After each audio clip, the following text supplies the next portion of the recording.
আপনার খলিফা আবু বকরের। এই ঘরটা কার? বলছে এই ঘরটা হযরত ওমরের। আল্লাহ আল্লাহ, জান্নাতে আবু বকরের ঘরের কথা বললেন। আল্লাহ নবীর ঘরের এক পাশে, ওমরের ঘরের এক পাশে। হঠাৎ নবী দেখছেন ওমরের ঘরের দিকে, তো ঘরের দরওয়াজা, ঘরের বারান্দাতে বসে একটা অপরূপা সুন্দরী, অতি খুবসুরত মেহজাবি মেহপারা একটা মেয়ে ছেলে তাতাওয়াজ্জাও, উজু করছে, উজু করছে। আল্লাহ রে আল্লাহ, কোন পুরুষের তাজকিরা পাওয়া যায় না, কিন্তু দু তিনটা মেয়ে ছেলের তাজকিরা পাওয়া যাচ্ছে। একটা মেয়ে ছেলেটা এতই সুন্দরী, উজু করছে যে আল্লাহ নবী এমনি তো মেয়েদের দিকে তাকাতেন না, মেয়ে নবী বড় শর্মিন্দা ছিলেন, কিন্তু জান্নাতি মেয়ে তাই উজু করছে, নবী দেখছেন। এবার নবী জিজ্ঞেস করলেন, বলো তো ওই মেয়ে ছেলেটা কে এবং কার স্ত্রী? লোকের ফেরেশতারা বলল, ওগো নবী, এটা হলো হযরত ওমর, আপনার শ্বশুর হাফসার মা, ওমরের বিবি। ওমরের বিবি যেটা রেস্তাতে সম্পর্কে আপনার শাশুড়ি, ও জান্নাতে উজু করছে। আল্লাহ নবীর দেখার পুরো আরমান জাগলো, আমি একবার দেখবো আমার শাশুড়ির মাকে, উমরের স্ত্রীটাকে একবার দেখবো। একবার দু পা করে হাঁটলেন, হঠাৎ নবীর মনে পড়ে গেল উমর তেমনি রাগী মানুষ, কারণ উমরের বাড়ি গিয়ে উমরের বেটির সঙ্গে, উমরের স্ত্রীর সঙ্গে কেউ যে গল্প করবে, উমর এটা মেনে নিবে না, উমর ওকে গুড়িয়া শেষ করে দেবে।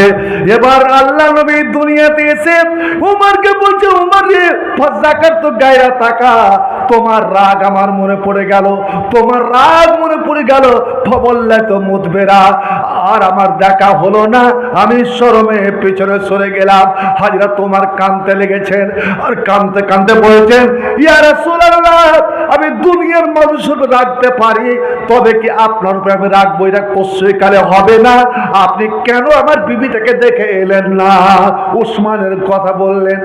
এবার হযরতে আলী কাঁদো মাঁদো হয়ে বলছেন, ইয়া রাসূলুল্লাহ, আমার কথা আর আপনার বেটি ফাতেমার ঘরের কথা যে বললেন না, আমার ঘর কোথায় হবে?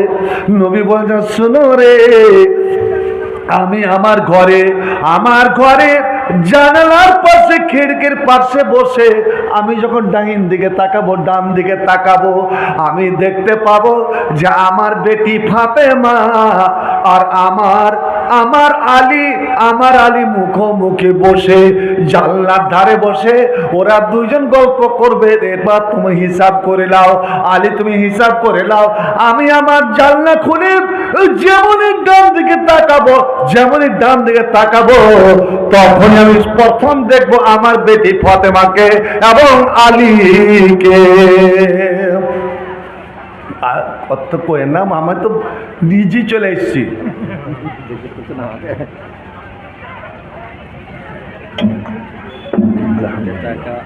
ভাই আমার, এবার বলেন আমার আপনার ঘর কোথায় হবে?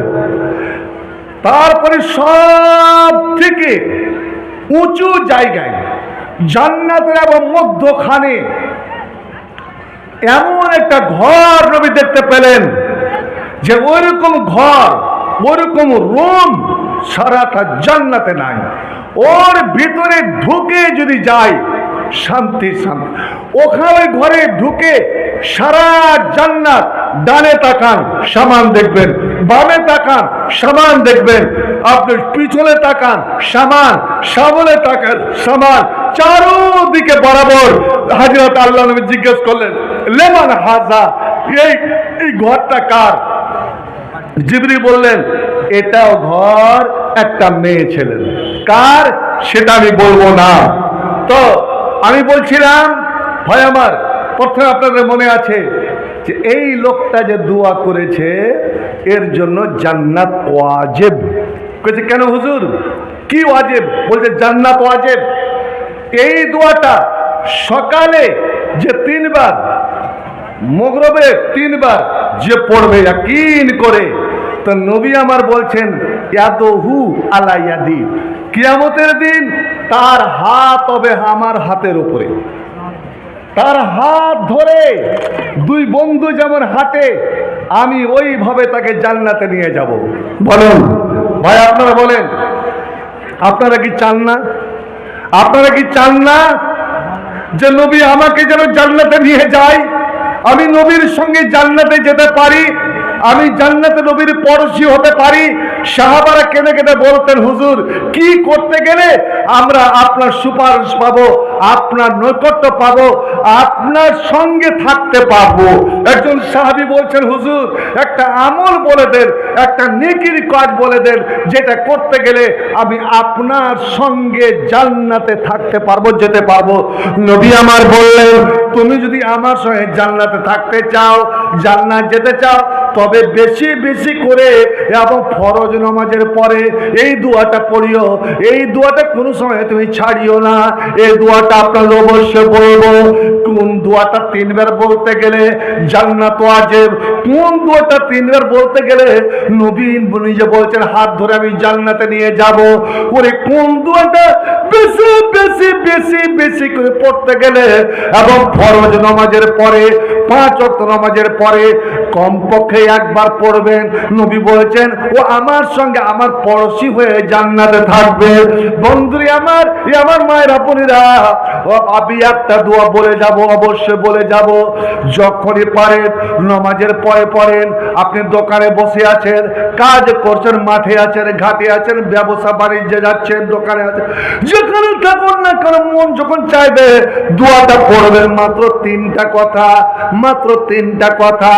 তো এই দোয়াটা যখন, ওই দোয়াটা যদি কেউ বেশি বেশি পড়ে, শুনে রাখুন ও কোনোদিন বেঈমান হয়ে মারা যাবে না, ও ঈমানের হালাতে মরবে।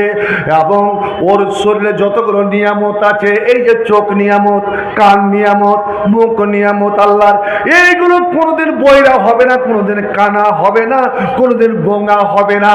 ওরে হঠাৎ তার পা চলে যাবে না, হঠাৎ তার মুখ চলে যাবে না, হঠাৎ তার হাত চলে যাবে না।